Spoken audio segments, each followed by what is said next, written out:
Bonjour à tous, c'est Nico pour un nouvel épisode de la chambre de Nico. Et aujourd'hui, on va essayer, je dis bien essayer, de réparer un BSI de 607. Donc le BSI, c'est le boîtier servitude intelligent. Chez Renault, ils appellent ça l'UCH, l'unité centrale habitacle.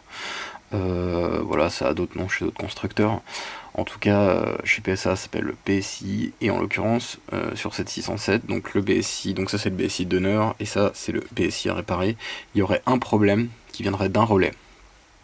Et ce relais serait HS, et ça permettrait la fermeture des portes, mais pas l'ouverture des portes. Et donc du coup, même à la clé, en fait, ça ne fonctionne pas l'ouverture des portes. Apparemment, il y a un bruit dans le boîtier, mais l'ouverture ne fonctionne pas. Voilà.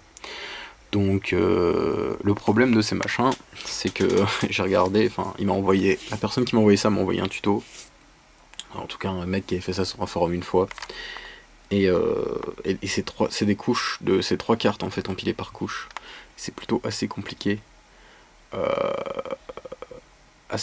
dépanner parce que je suis pas sûr qu'on peut les dessouder les cartes correctement, donc il va falloir couper les connecteurs, enfin les interconnexions des cartes quoi, et il va falloir les ressouder entre elles j'imagine. Bon, ça va être un peu chiant, donc je vais voir ce que ça donne. Mais le gaz du forum a remplacé après, donc pas par des fils, mais par un bout de fil de cuivre en fait, chaque connexion en carte. Mais je sais pas si c'est le truc le plus optimisé pour faire ça, parce que déjà ça va prendre du temps. Parce qu'il faut démonter le BSI, s'éclipper, machin chose. Donc voilà, donc c'est pas gagné. Enfin bon. Donc bah écoutez, ça c'est le BSI, donc ça c'est le BSI d'honneur. Ouais, et ça c'est le BSI à dépanner, ouais, BSI de la 607. Voilà. Et bah écoutez, on se retrouve tout de suite pour la suite. Ok, bon alors là vous allez voir que j'ai été un peu plus vite que prévu, du coup j'ai déjà démonté le BSI et du coup j'ai retiré le relais et je vais tester le relais devant vous et je vais vous mettre un petit schéma pour vous montrer comment le relais est censé fonctionner après. Donc je vais mettre cette partie là où je teste et après je vais vous réexpliquer comment ça fonctionne et on trouve bien que le relais est défectueux dans le cas présent. J'ai pas mis le démontage parce que c'est vraiment pas intéressant, c'est super chiant, les cartes sont empilées. Concrètement, j'ai coupé avec une pince et après je les ai ressoudés entre eux, voilà les morceaux donc voilà. C'est les connecteurs, j'ai dû faire comme ça parce que je voyais pas trop d'autres solutions. En tout cas voilà, je vous laisse avec la suite de la vidéo.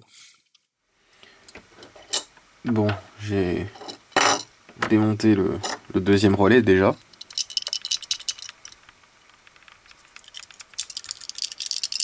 Bon, admettons. Donc, les, les bobines fonctionnent, c'est pas le souci. Là, il va claquer. Donc, il claque. Là, il n'y a pas de problème. Par contre, je me mets en mode de continuité. Hop. Voilà. Donc là, je vous pose juste là. Comme ça, on voit très bien. Ouais. Hop là. Vous voyez, j'ai une continuité là et là. Donc là, ça bip pas, c'est normal. Mais là, juste ici, hop. Vous voyez, quand il est pas, quand le relais, il n'y a plus d'énergie dedans, donc ce contact-là et ce contact-là, par défaut, ils font contact. Donc là, si je débranche, par exemple, ici et là, voilà, ça fait bip. Donc là, j'ai bien un contact là. Et quand j'énergise le relais, donc la bobine qui est là, le contact passe d'ici à ici, donc entre là et là, au lieu de là et là. Et donc si je fais ça, voilà, là, il n'y a plus de contact. Donc le relais est cassé. Et si je prends l'autre relais, je fais exactement la même chose. Hop, on va le relever. Donc là, par défaut, le contact il est entre là et là. Voilà. Je vais énergiser le petit relais. Voilà. Donc là, le contact entre là et là, il n'y a plus, mais entre là et là, il y a. Et voilà. Donc ce relais là fonctionne. Et il fait pas de bruit du coup. Donc le relais était bien HS. Voilà. Donc ça c'est mort. Et puis ça je vais le remplacer. Le problème maintenant, en fait, c'est pas de changer le relais en soi. Changer le relais c'est facile. Tester le relais c'est facile. Euh, ça, bah remettre les cartes en sandwich. Ça va être l'enfer. Le reste c'est facile. Les trois cartes en sandwich non démontables, merci cordialement.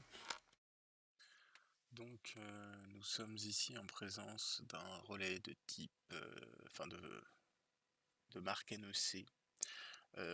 C'est actuellement 2 relais dans un seul bloc, hein, tout à fait, voilà. Et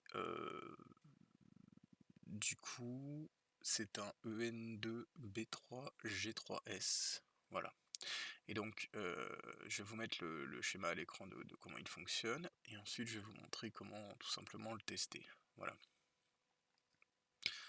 Donc, on fait ça tout de suite. Bon, alors comment tester un relais en soi? Donc c'est quand même assez simple. Alors, ici vous avez le schéma du relais. Alors, ici vous avez une des bobines, hein, donc qui va faire commuter le relais, et ici vous avez la deuxième bobine qui va faire commuter le relais aussi. Donc, en l'occurrence, ici ce sont des relais 12 volts, donc vous allez mettre une tension de 12 volts aux bornes de la bobine, donc sur les pads de 3, donc ça sera ici sur le relais par exemple, et puis là vous pourrez appliquer aussi du 12 volts, donc on va tester le relais séparément, on va tester cette partie-là puis celle-là. Donc, quand vous allez tester donc la partie de 3, donc vous devriez entendre un clac, c'est-à-dire que le relais a commuté, et donc le contact se fera entre 1 et 4, et quand vous allez enlever l'alimentation ici, le contact par défaut il est entre 1 et 5, voilà. Et de l'autre côté, ici, donc vous vous mettez là, quand vous faites un clac, c'est-à-dire que c'est l'interrupteur, un relais c'est comme un interrupteur, quand la bobine est énergisée, ce bout de métal en fait change, fait une commutation, et donc les contacts vont changer. Donc ici, quand le relais sera énergisé, hop, vous aurez un contact entre 8 et 5, voilà. Et quand il n'est pas alimenté, le relais, vous aurez contact entre, alors, hop, pas alimenté, entre la patte 8 et la patte 4. Donc voilà. Donc c'est vraiment tout simple de tester un relais.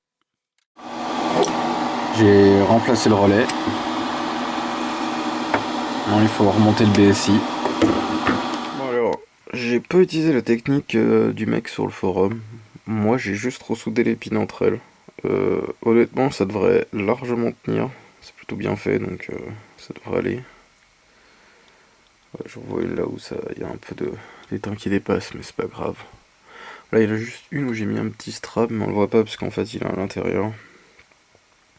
Mais sinon moi j'ai juste ressoudé les pins entre eux parce que moi je les avais coupés. Alors faire gaffe parce que les pastilles elles se soulèvent à certains endroits.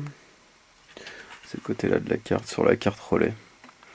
Pastille elle se soulève un peu mais bah, un peu de la merde.